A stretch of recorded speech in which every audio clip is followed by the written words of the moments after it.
Welcome into a brand new edition of Believe in Panthers here on Believe Podcast Networks, brought to you by the fine folks over at FanDuel. Tobacco Road Sports Radio's Desmond Johnson in the house with the Panthers' all-time leading rusher, Jonathan Stewart, as we get ready for Super Bowl 60.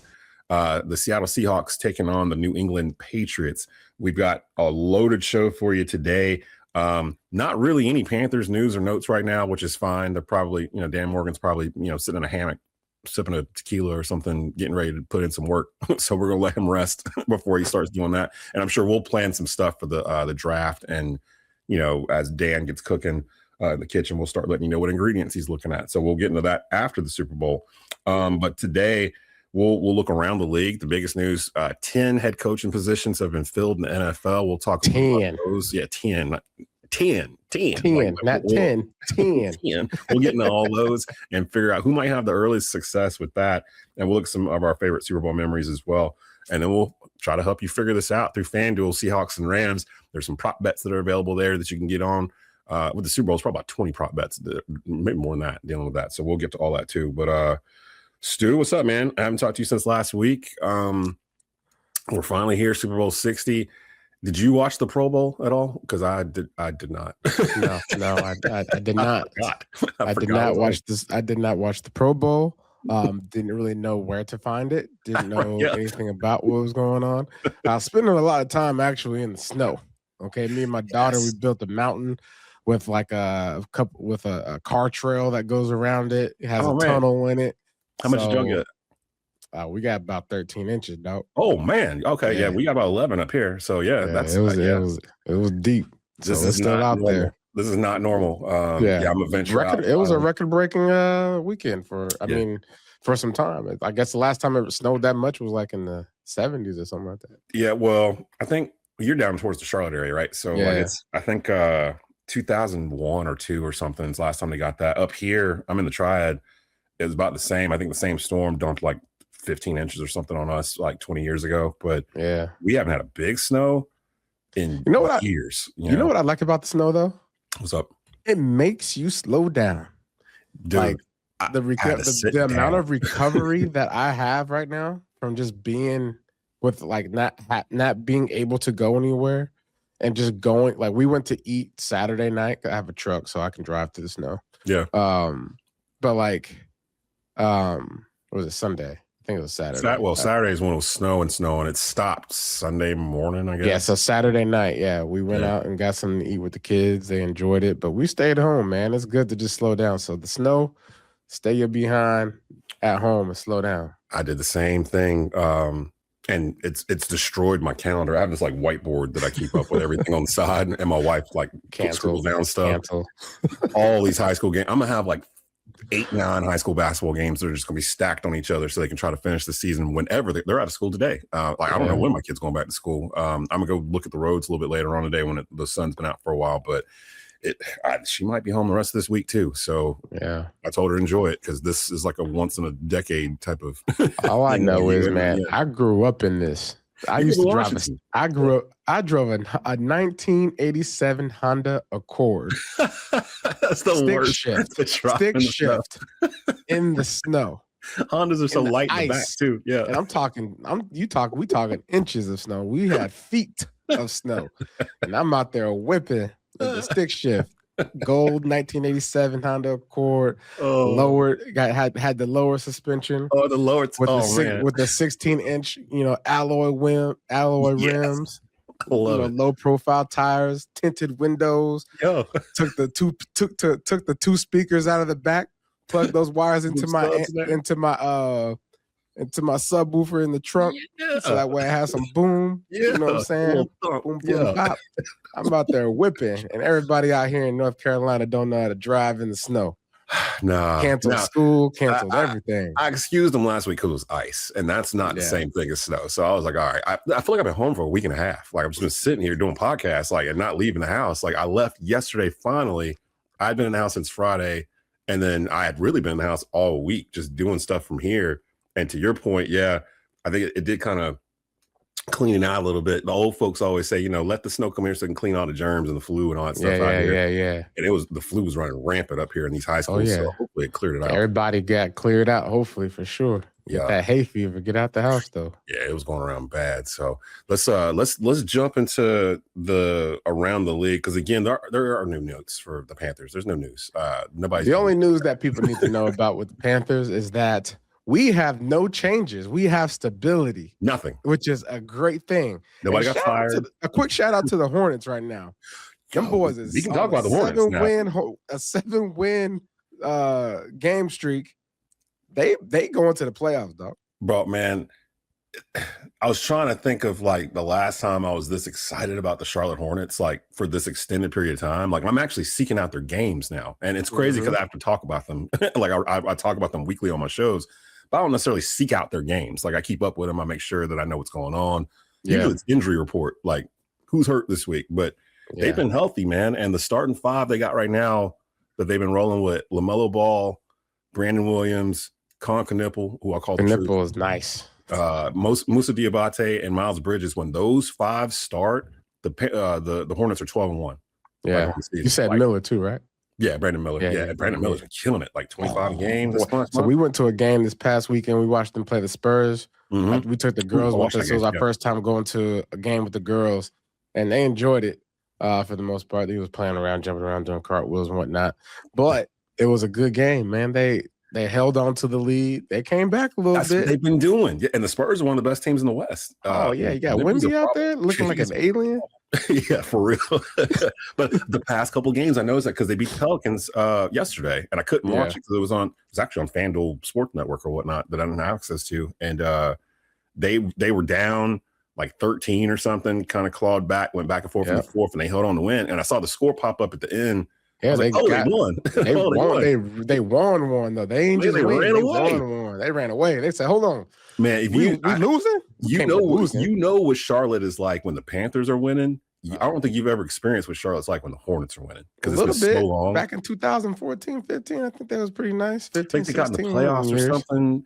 Yeah, it was when Dwayne Wade. It was like that last run. The purple shirt guy series. There was a guy in a purple shirt in the front row that was doing something like I remember that. That was probably the last time they made the playoffs. And I'm saying, like, not the play in, but like the playoffs. We had like series. This Hornets team, they can stay healthy.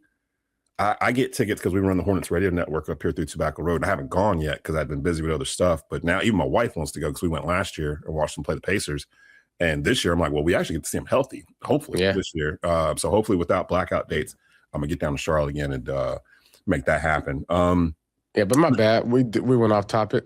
It's okay. No, for the Hornets, I'll go off topic all day for the Hornets. If they're doing this, then we'll turn this to Believe in Hornets real quick. Just talk about them. There's 10 new head coaches that are around the league. And one of the things I was curious to get your opinion on, because I'm trying to look at it myself. Out of these 10 head coaches that have been hired over the past couple of weeks, which guy is in the best situation to hit the ground running and have the most success in the very beginning? And I'll run through the names for people that don't know. Mike LaFleur got hired by Arizona. Joe Brady got hired by Buffalo. Jeff Hafley by Miami. Robert Saleh, Tennessee. Todd Monken, Cleveland Browns. Clint Kubiak, Las Vegas Raiders. Mike McCarthy, Pittsburgh Steelers. Jesse Minter, Baltimore Ravens. Kevin Stefanski, Atlanta Falcons. And John Harbaugh, New York Giants. So I'll let you go first. Out of those 10, who do you think has the opportunity with what's around him in the situation to hit the ground running and actually have success out the gate? I mean, the one that screams out loud is the Buffalo Bills, right? Joe Brady, head coach, former offensive coordinator, already in the building, already knows where his feet are supposed to land. You talk about Sean Payton's tree, right? And then you talk about the guys that he's hired, for continuity. Pete Carmichael Jr. He was hired as the offensive coordinator, former Broncos assistant, right? So there's a guy there with familiarity to the Sean Payton tree, to what Joe Brady is used to when it comes to, formalizing a game plan, formalizing a culture, right? You don't have to go, searching for answers searching for, trial and error, you kind of have a little bit of a footprint, right? And then he hired, first time defensive coordinator in Jim Leonard, right? Former pass game coordinator for the Broncos. Another form of continuity. So I just look at what Joe Brady's doing, and he's not guessing here. He's going with what's familiar. He's going with what, with the apples that fall from the tree, and that's Sean Payton. And so, and if you know anything about Sean Payton, that's a guy that, does things different when it comes to, game management and all those types of things. We saw it in the playoffs, right? So we'll see. I think we'll see a different vibe in Buffalo, to be honest. If we, experience anything from Joe Brady, we know that Sean Payton, he likes to call the onside kick. He likes to go for it on fourth down when he can, grab points. So it'll definitely be a shakeup there in Buffalo. And I think, obviously having Josh Allen as your quarterback and having James Cook as your running back offensively, you have the tight ends. I think they'll figure out ways to get some more answers, in the receiving lanes. So that way they have answers for Josh Allen to take the load off of him, right? Yeah. I think that's what that's what they've basically been missing for the last several years is him having answers, right? The last time he had a true answer was Diggs, and that marriage ended abruptly. I was originally, and I told you off camera that originally I was going to go with John Harbaugh with the Giants, but a lot of that is going to depend on the health of the players that they lost this past season. Malik Neighbors, he missed a lot of the season. The star wide receiver, the young guy, Cam Scatabo, the running back that was doing flashes like throughout the year. They have some. He'll be fun. Yeah, I think he'll be a good. I think and then Jackson Dart, obviously, right? Like, if he learns anything this offseason, he better go find somebody to hang out with that's a vet, that's played the game, that's played the position to protect his body so that way he doesn't knock himself out next year. I'm going to actually go with Jesse Minter, the hire for the Baltimore Ravens. I didn't know a whole lot about him. I'm sitting reading about him now. He's 42 years old. He's part of the Harbaugh tree, both brothers. He worked with John Harbaugh in Baltimore. He worked with Jim Harbaugh in Michigan and with the Los Angeles Chargers. He built the best college football defense when Michigan won the national championship 2 years ago in 2023. He turned the Chargers defense into a top 10 unit over the past 2 years. So he was probably the most sought after coordinator in the league, and he lands in Baltimore with an opportunity to work. Basically, you're telling him all you really need to do in Baltimore is rebuild this defense. And that's what you're known for. Like, it's getting defenses to kind of get the last bit of juice out of him. You've got a two-time Super Bowl, two-time league MVP at quarterback still in Lamar Jackson. Don't sleep on Lamar Jackson and Derrick Henry. You still have Derrick Henry too in a division where the Bengals are kind of in flux, I guess, or treading water. Pittsburgh is old. They just hired Mike McCarthy for some reason. He's 6 years old. You got him to coach this team, and they might bring back a 42-year-old Aaron Rodgers at quarterback, and then the Browns. So and the Browns. So it's like, you have an opportunity, Baltimore, to really hit the ground running and just go.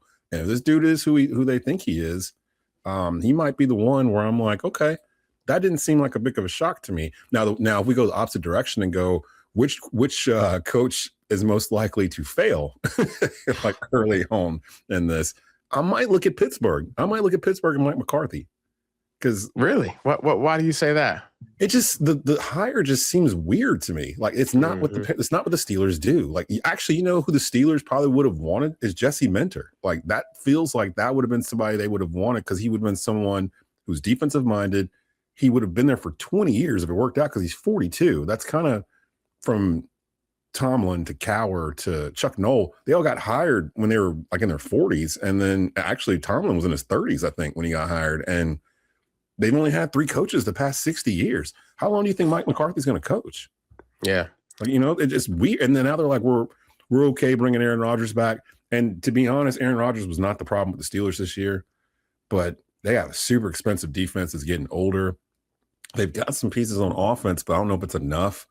And again, I just mentioned Baltimore's in a division. Like, Baltimore wasn't Baltimore wasn't bad. They just dug a hole. They were 1-6 or whatever to start off the season, and then had to try to climb out of it the rest of the year. And we all know what that feels like. So I don't think Baltimore was as bad as their record ended up being, and I don't think Pittsburgh was as good as their record was. So I think it's a little fool's gold with the roster in Pittsburgh. I think now you got to remember though, they had what's his name, the defensive end, TJ.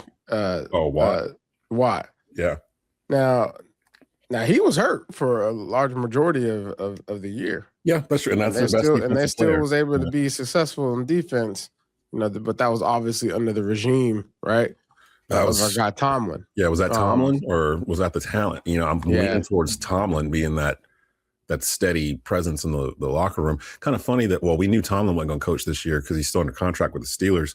Sean McDermott apparently isn't going to coach this year either. Who I think he's going to take a year off. I don't blame him. I mean, he coached for 9 years or something with Buffalo. Yeah, I didn't even realize Josh Allen has never had another head coach but Sean McDermott his entire career. So that's why I'm saying, man, the Buffalo Bills, they have an opportunity.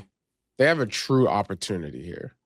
And that's the reason why I say they have the path to the most success. And it depends on the offense, unfortunately. What you do in this offseason and who you bring in will say a lot.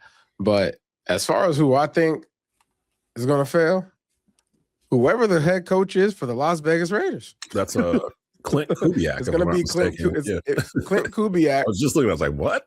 It's going to take you a while, brother, because you ain't got no quarterback. No.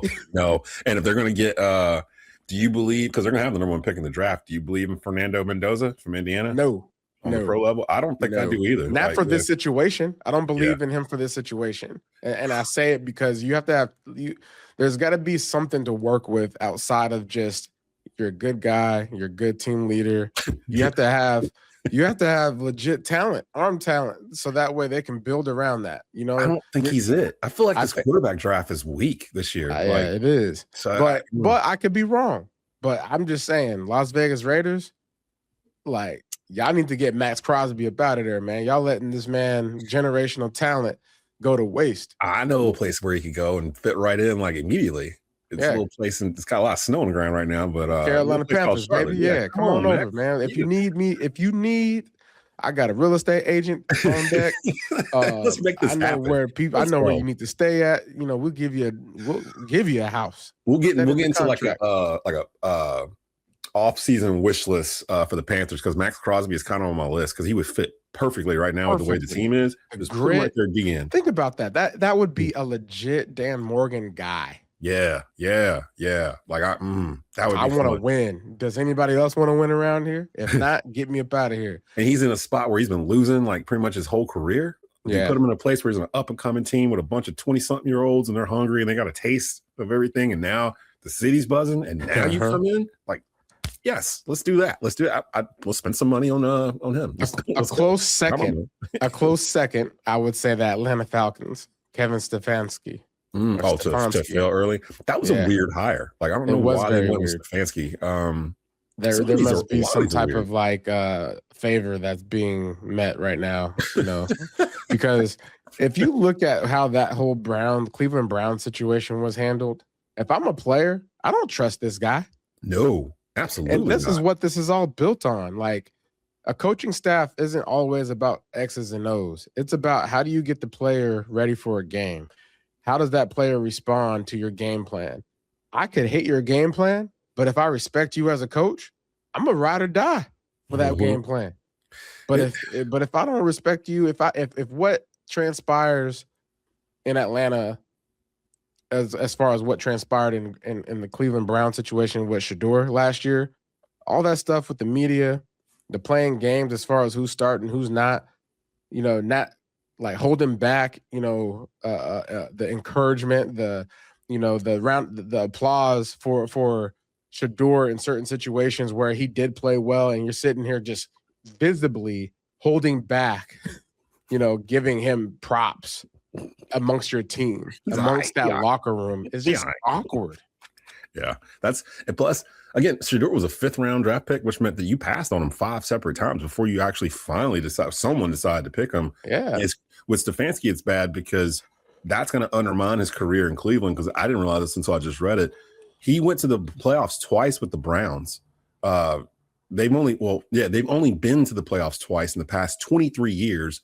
Both times were under Kevin Stefanski. He won 11 games twice in Cleveland, of all places. He actually is the one that helped develop Baker Mayfield into an NFL quarterback. And people kind of forget that. Look at what Baker's doing now in Tampa.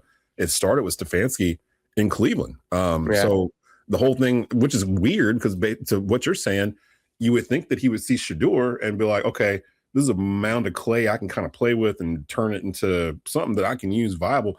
And it's like he wanted no parts of it at all, like from the very beginning, which makes me feel like it was more of an owner's decision or somebody above him to pick him, which meant you were on borrowed time anyway, brother. Like they were doing stuff like that and you didn't want it and you forced to play him.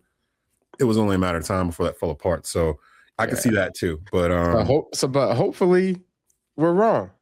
Yeah, I don't wish harm on any of these guys. For the case of Carolina Panther fans watching this and hearing this, we want to be right about this. We want him to be bad. We want him to be bad. Yeah, we want him to be awful. The Falcons have offense. Like, they just haven't really put it all together. I keep seeing people saying we should go after Kyle Pitts from Atlanta.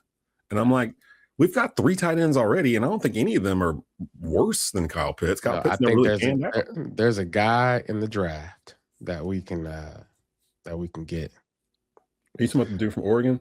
Yes, sir. Was it Sadiq? Is that what his last name? Kenyon Sadiq, baby. Tight end? Yep. That to me is that's a guy that can go lateral. That's a lateral moving tight end that can block, that can take off on you, that can jump over you, that can, do all the things. You know what I'm saying? Yeah, so I saw another name too attached to it. He'll be playing on Sunday. The wide receiver from the Seahawks, Rashid Shaheed or whatever his name is. Yeah. He's going to be a free agent, and I've seen people attach That's a returner. That's a punt returner, kickoff returner. Sir.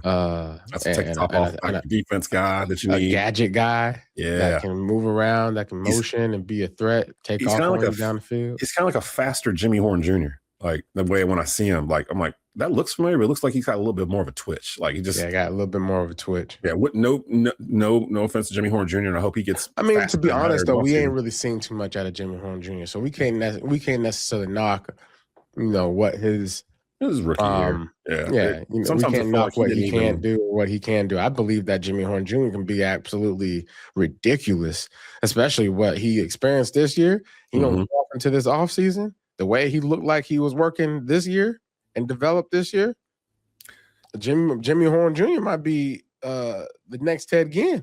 Yeah, last year you're working this point in the offseason once you get drafted to make the team. This year you're going into it assuming you have a spot on the team and you need to elevate from your spot of the team, which I imagine is a different feeling altogether. So Jimmy Horn Jr., you got some work to do. The tight ends, y'all don't notice because Dan Morgan will draft someone where he already has somebody on the roster. He's constantly talking about competition at all positions. He was talking about bringing in a quarterback like to back up Bryce. So don't get comfortable, Panther players. Don't act like ain't nobody can come in there and touch your spot. So Desmond, before we move on, we're going back to this coaching thing. Okay, I'm gonna say these coaches' names and tell me what they all have in common and what's wrong with the situation. Okay, Aaron Glenn, Jets. D'Amico Ryans, Texans. Todd Bowles, Buccaneers. That's it. Those are the only 3 black coaches in the league? Yes, sir. Wow. I don't know what the NFL did wrong, but they got to figure it out. I saw him saying something about the Rooney Rule needs to be adjusted. I feel bad for Ejiro Evero. Yeah.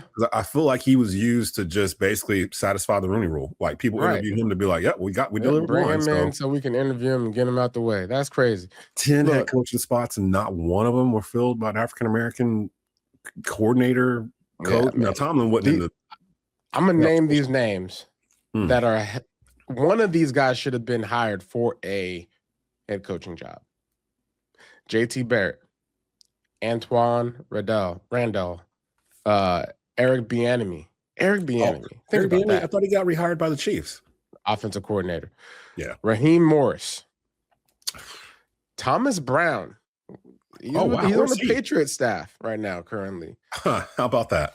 and my man's going to the Super Bowl. But there's coordinators out there that clearly have the tools, they have the mind, they have the success, they have the wisdom, they have the experience to be a head coach. And for whatever reason, they're not getting it. But what's happening, man, is, offensive coordinators are guys that once played quarterback. That's what we're starting to see, the trend, right? Mm-hmm. Like former quarterbacks get the offensive coordinating jobs, right? But what's happening is we're just a little bit behind the 8-ball with that process and formula. There are starting to be a pipeline of black quarterbacks. More and so eventually than my life. Yeah. What happen is these quarterbacks then get opportunities to be offensive coordinators. Because when that happens, you then hopefully you would think that propels you to opportunities to be a head coach. So we have a pipeline going right now. We just don't have, the moment where that triggers the next, phase in their careers. So hopefully we start seeing a trend in future years. But I just thought that was something that we needed to address. Yeah, for sure. Right now, there's still, we understand kind of like where that pipeline's coming from with the offensive coordinator, rollover. Because it's for a long time it's been offensive coordinator led, offensive minded head coaching. We're starting to see a shift. The Vrabel, right? That's the McCartney. Like these guys are defensive minded head coaches, and they're both in the Super Bowl. So we might be seeing a shift where it is a D'Amico Ryans led head coaching situation where you're defensive minded. So maybe there's more defensive guys, linebacker guys, Vrabel type guys that are in those pipelines that we should be looking at as far as leading and running teams. Yeah, for sure. I agree. I was looking what is Robert Saleh? Like, do you know what? He's black. He's not black. But we got one. We got 1 out of 10. So 1 out of 10 was But he had a head coaching job 2 years ago. But Robert Saleh, he's not African American. We're gonna claim him though. Oh, okay. You see that fair. Brother? He passes black. Yeah, so I was looking. I'm like, what are you, Salah? Okay, but we'll count. We'll draft him. Yes, we'll draft him in the Dave Chappelle racial draft or whatever. But yeah, 10 head coaching jobs, and none of them were filled by African American coaches. But then you got the situation in Buffalo where they promote from within. Joe Brady's 36 years old and has been kind of like touted as like this wonder kid since he broke into the league or whatever. And that's because he was with LSU the year before, that Burrow team in 2019. But you don't see a young African-American coordinator getting pushed like that. Ejiro was kind of like that for the past couple of years. And he's interviewed probably for about 8 head coaching jobs the past couple of years. But he's never, I thought the Raiders might have took a swing on him this year, but at the end, they don't want that job, man. Listen. Yeah, I don't think he really wanted that anyway. God saved you from that. The Raiders are a dumpster fire, and they've got the number 1 pick in a draft where there really aren't any number 1 picks, in my opinion. I'm sitting there looking through them all. I'm like, my favorite player this whole college football season is the freshman kid from Miami, Tony. Yeah, he ain't coming out. So I mean, he can't come out. Yeah, we got to wait 2 more years for him. I'm sitting there like, oh, the Panthers should get him. Somebody was like, he's a freshman. I was like, oh. It's kind of like Brock Bowers when he was at Georgia. We was all waiting patiently to see when he was going to come out. Now he was with the Raiders. No, yeah. Get him out of there too. No man's land. Hey, man, don't resign. Hold out. So so we're going to switch into Super Bowl mode. And actually, you know what? Before we do that, let me go ahead because we're about halfway through. Let me go ahead and pull up FanDuel's prop bets for the Super Bowl. Super Bowl 60. And I'm looking around just to see what they got going on in here. I have mine go look and see what the Hornets are up to in here too. But they got a same game parlay right now. Kenneth Walker III, anytime touchdown. Jackson Smith Najigba, anytime touchdown. Hunter Henry, anytime touchdown. And Drake May, anytime touchdown. It's at plus 41.68. A $10 wager will win $416.86 if you got it. on that parlay. They've got some quick bets, passing props, receiving props, rushing props, and more. Of course, the game is Sunday at 6:30, so you can get your stuff locked in there. They've got, first player to catch a pass, first drive to reach the opponent 20-yard line, Drake May drive, one passing yard. Like, there's some stuff in here. You can put some parlays together yourself, actually. And I've got on my show Ryan Stone, who does best bets for me. He'll come on and give us some of his prop bets for the Super Bowl. So if you're looking for something like that, just search the Desmond Johnson Show on YouTube, and you can find us on Tobacco Road's channel. But FanDuel is going to be busy. It's one of their busiest weeks of the year. So definitely check out all that stuff over at FanDuel. It's sportsbook.fanduel.com. Go over into the NFL tab, and you can go ahead and start making those prop bets for the Super Bowl coming up. I was thinking when I was putting this show together, would it be in Super Bowl 60? Because I was like, man, I'm 48. I'm trying to remember the very first Super Bowl I could really, really remember. And I landed on Super Bowl 20, Bears Patriots. And it started making me think, what's my favorite Super Bowl games or moments? And I mentioned it to you for us to do for a little bit here before we get into the actual Seahawks Patriots Super Bowl on Sunday. And that Super Bowl was the first Super Bowl where I kind of knew players and I kind of knew what was going on in the game. I was actually really trying to follow it and the rules and what it meant and everything. And really, I think that season, earlier on that season, I want to say that was the Fog Bowl season. It was like the Bears and the Eagles, I think it was. And it was Soldier Field got so foggy. I think it was the NFC Championship game. You couldn't see like a foot in front of you.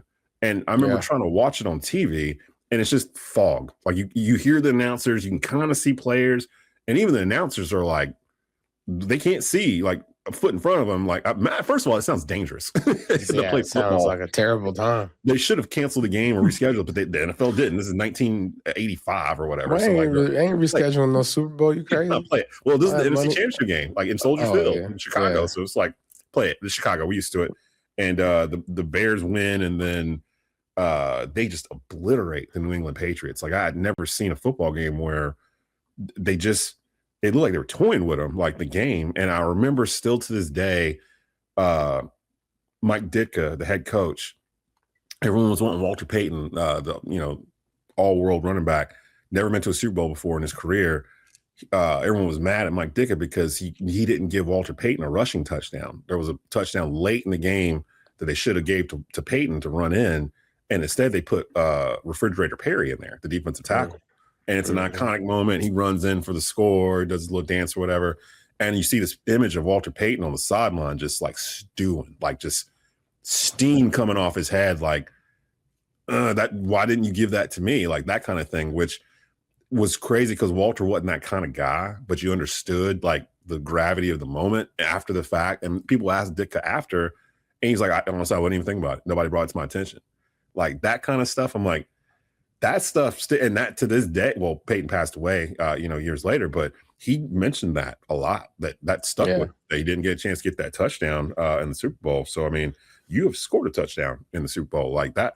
What is that feeling like? Like to after everything you've done, all the hard work, the different levels of football you've played, to get to the highest level and actually do what they pay you to do. You scored a touchdown in the Super Bowl. Like what's running through your head? Like when you first crossed that goal line?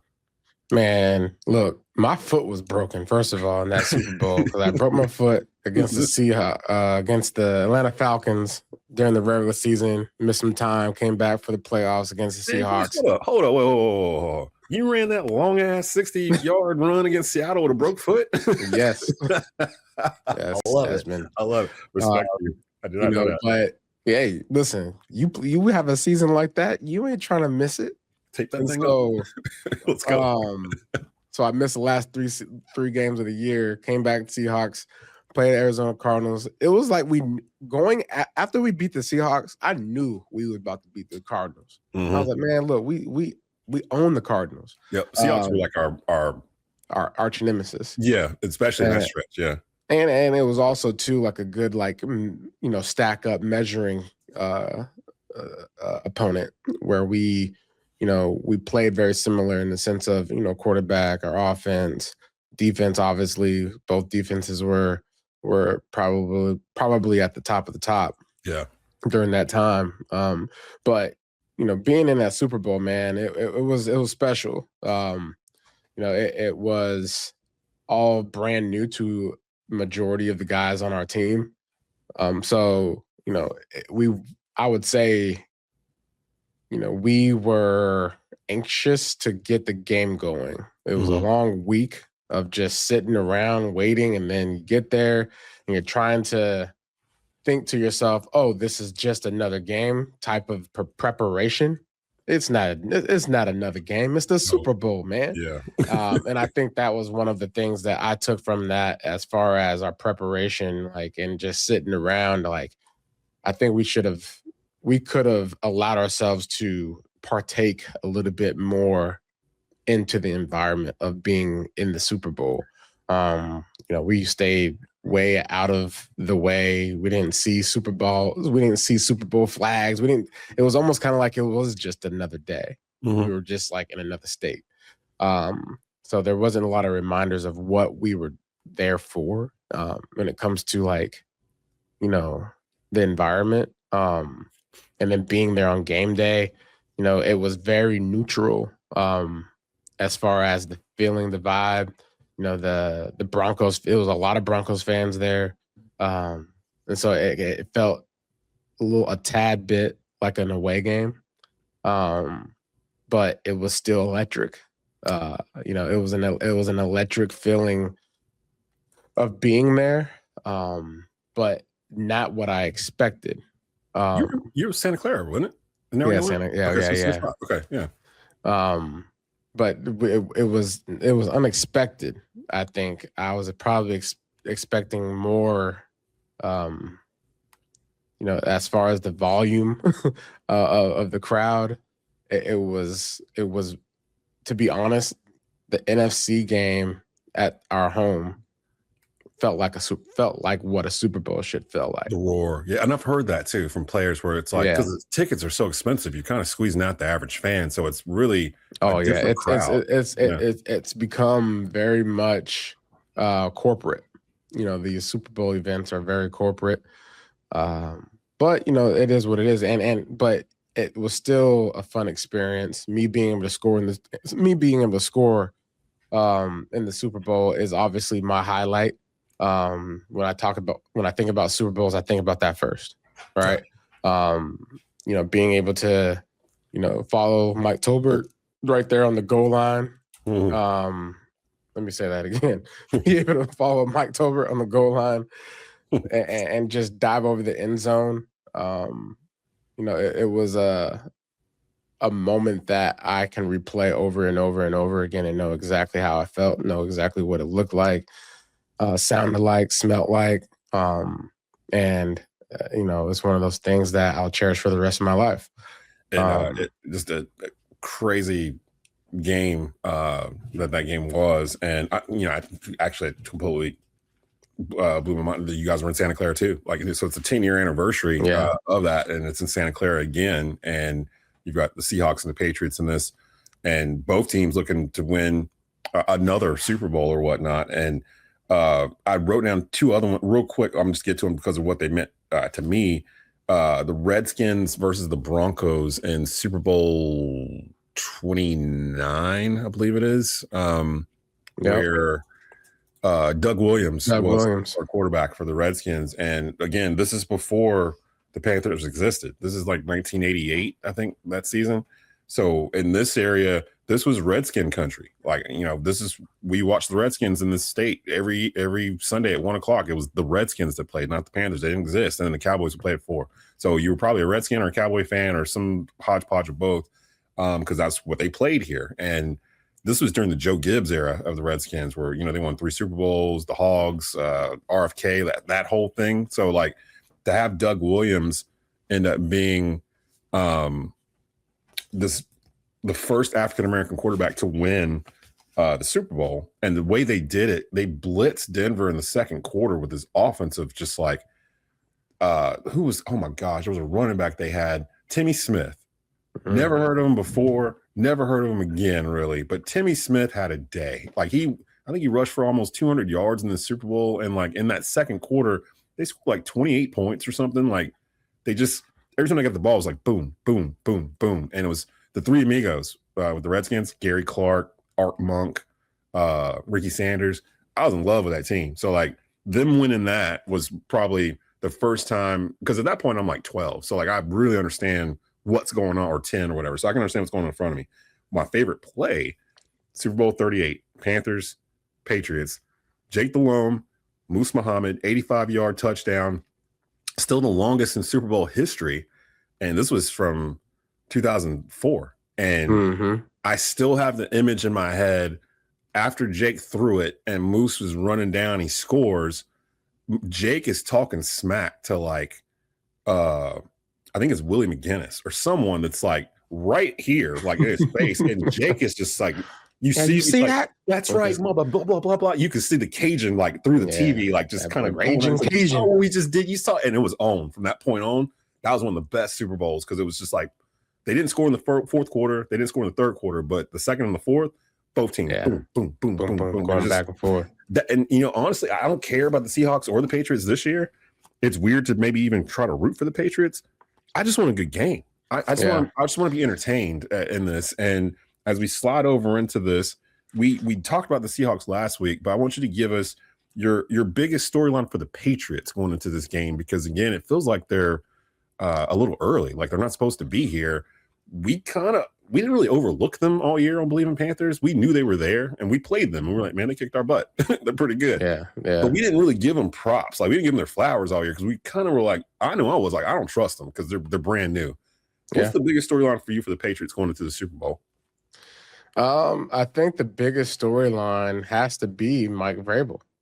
I mean, you know, you have a head coach that comes in and takes a team that only won 4 games last year, and now they're in the Super Bowl, 14-3, right? That's incredible.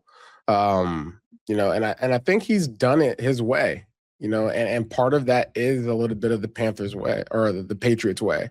You know, you talk about a disciplined team first culture, you know, dominant turnover oriented defense that is opportunistic, right? And we've seen that on display, especially in the playoffs in the last several games of the regular season, as people started tuning into these Patriot games, right? They're just physical, and you can tell that this team, that they have players on this roster compared to last year, right? You know, you see the difference of the type of guys. And watching last night, you know, opening ceremony for the Super Bowl, you know, the opening night, and hearing these players talk, you see it. Like, these are guys that want to win, but they also want to protect the team. It's a difference between having guys that want to win, but care nothing about the team. They just care only about themselves. When you care about protecting the team, that means anything negative, anything that's like clout chasing, anything that's about, you know, self, that does not exist, because those guys keep it out, right? They keep it out. Whatever is being said in the media, you know, whatever's saying post game, it's all about protecting the Patriot way. And I think they've got that in Vrabel, because he is a player's coach. He's a guy that's played the game. He's a guy that's respected for playing the game. And when you got a guy like that tells you to do something, you trust it. So I think the storyline here is, you know, between both of these coaches on both sides, whoever wins, I guarantee you, there's going to be a copycat coming from these games as far as how we're going to draft, how we're going to go into free agency, schematically, you know, like how are we going to run our offense? How are we going to run our defense? Whatever coach wins, that's going to be the poster child, right? As far as how things come to fruition for winning programs. So I honestly think it's Vrabel. Yeah, and I love the hire now, and I'm trying to figure out why Tennessee let him go. Like, because they were doing fresh well with him there, right? Like, it's just fresh blood. Sometimes you just need a different look, a different vibe, and honestly, he wouldn't have grown if he stayed there. Think about that, right? he fits with New England. Like he is a Patriot. Like he was a Patriot. Like and even when he was playing as a Patriot under Belichick, he was one of those Belichick guys. Like you had him on defense, but he was playing offense too a little bit. Like he was whatever was needed. Like he was doing that kind of thing. And now you get the benefits of having the Belichick principles and teachings and philosophies of football, but not through Belichick.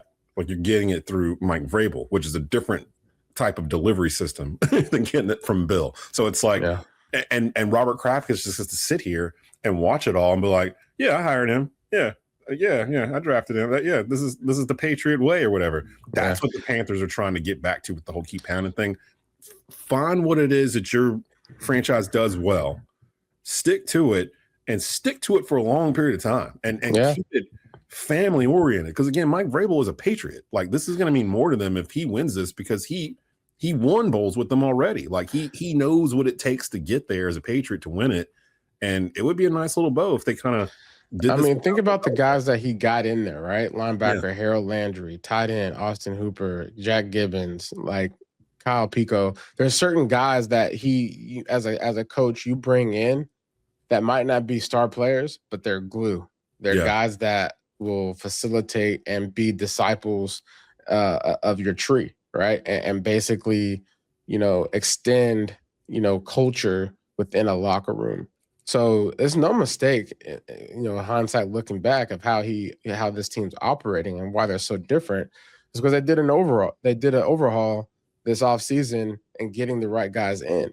And then you get those types of guys in, then you go into free agency and you go into the draft and you match the best players for the team that you're building. Not just the best players overall, but the best players for your situation.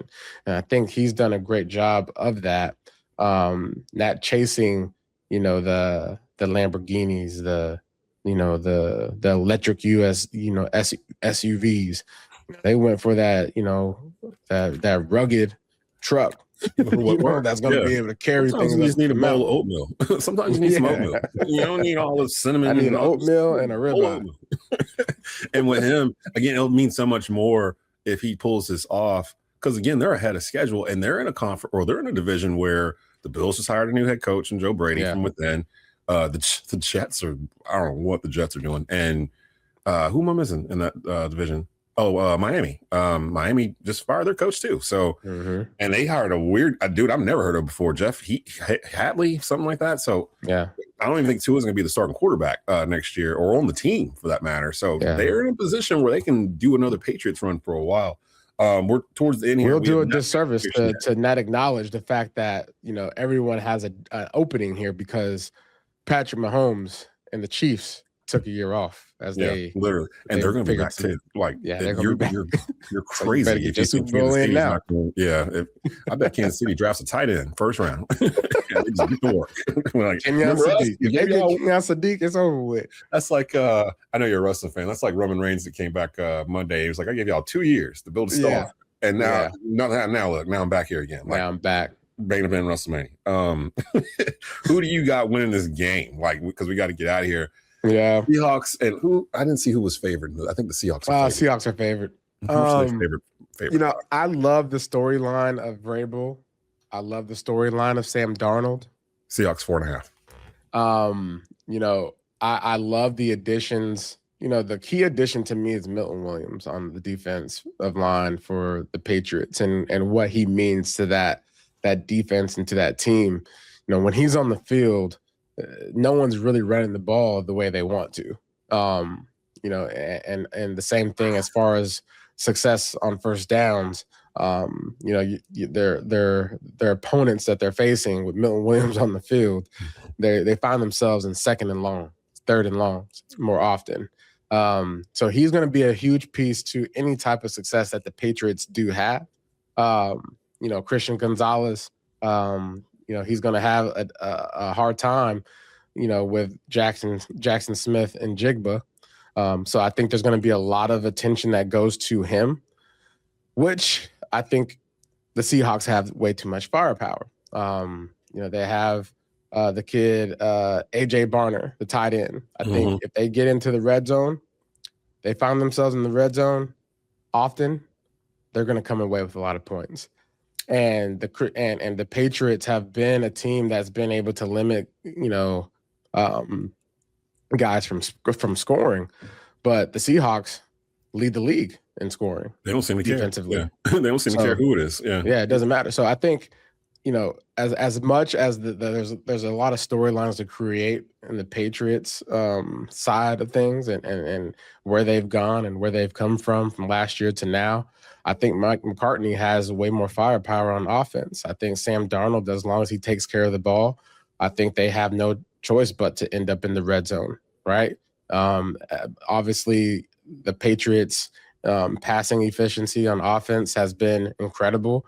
Nickel and diamond, depending on the run game. I think, their two running backs are going to be a huge component to whether or not they make this a game or not. I think Drake May is an incredible talent. That's one of the guys that you hope and dream that you have on your roster, especially as a young guy, depending on his legs to extend plays, which actually helps him become who he's becoming better than a guy that doesn't have that ability to extend plays with his legs. And I just feel like the Seahawks has the defense that's built to stop that, right? And paired with Sam Darnold and JSN and that running back, Kenneth Walker, the lone wolf right now. If they had with Charbonnet being out, I think there's just way more explosive opportunities that land with the Seahawks. So I'm going Seahawks -4.5. I've been going back and forth on this all week, and it's still Tuesdays we're taping this. Right now, I'm leaning towards the Patriots in a classic Patriots Super Bowl win where it's tight. The whole game comes down to a field goal. Patriots walk off, like that kind of thing. Because that seemed like that was the majority of the wins the Patriots had in the Super Bowl was that very type of situation. And I almost feel like it's going to come down to which quarterback blinks first. Because Drake May, he's never been on this stage ever, like in his life, in terms of this level. And Sam Darnold has a reputation of kind of coming up short in this type of situation, which he hasn't the past two playoff games. He's actually shown up huge. But this is the Super Bowl. Like you said, this is different than those other games. It's a whole different vibe. So this is where things messes up first. This is where, when you talk about which quarterback messes up first, right? And basically how a game is programmed, first quarter, you're filling it out, right? You got your scripted drives, you got the scripted plays, offense and defense, right? Second quarter, you make adjustments. First big swing. I think that's the moment that dictates like the momentum shift, right? Third quarter, coming out of halftime, it's a coaching moment. What is the coaches doing during halftime to make legit adjustments? I look at the Seahawks when they played the Rams. They've been they were a zone covering defense all year long, and they played the Rams last week or a couple weeks ago, and they went man. Right, that's an adjustment. That's throwing a curveball. We don't do this. We don't normally do this. That's a complete curveball. So those are coaching moments, right? So what coaching moment, will happen in this Super Bowl, and who makes, the most impact, right? And then fourth quarter, who's built for the stress, right? It's going to be stressful. Yeah. Right. It's going to be a tight game. Who's built for it? It's going to be a tight game. I don't see the Seahawks or the Patriots being that much better than the other, where they're up 20 points or whatever in the fourth quarter. It feels like it's going to be tight the whole game, which is what I want. I want suspense. I want a good game to talk about when it's over with. And I'm leaning towards the Patriots. Look at you, man, growing up, man. I'm glad. I'm happy for you, man. I'm so ashamed of myself. Like letting go of all that animosity that you have built up for years, man. You know why? It's okay though, because this is a different era. This is a new beginning. This is a Vrabel. Vrabel's a likable guy. That's why you feel good about it. He's a likable guy. Drake May is a home team guy. He's a Charlotte guy, so it feels good, right? It feels good for you to cheer on the Patriots because now you are doing the Patriot thing, cheering on the Patriot way. No, crazy work how this NFL gets you. it hurts my soul like to say it. Like it feels like I just like. What does this mean if they win? If the Patriots win post Brady? I don't know. Actually, they'd have more rings in their body. They'd have 7. Yeah. So this would be the probably the biggest win more than the Steelers. This would be the biggest win for the Patriots outside of the first Super Bowl win. Agreed. And that, man, and you know what's crazy? The parallels, and I'll leave it here on this one as we end it. That I was thinking about it during that Patriots Broncos game when it started snowing. The Patriots dynasty they're playing the Raiders in the snow at New England, and Charles Woodson came around that corner and hit Tom Brady, and they ruled it incomplete pass instead of a fumble. New England goes to the Super Bowl. They win that first one and beat the Rams, and the dynasty is born. Patriots Broncos, snowstorm shows up in the middle of the fourth quarter for no apparent reason, and the Patriots are just like, we'll just play keep away for the rest of the quarter, and we'll get boom Super Bowl. Here they go. So it's like the parallels are there if you believe in that kind of stuff.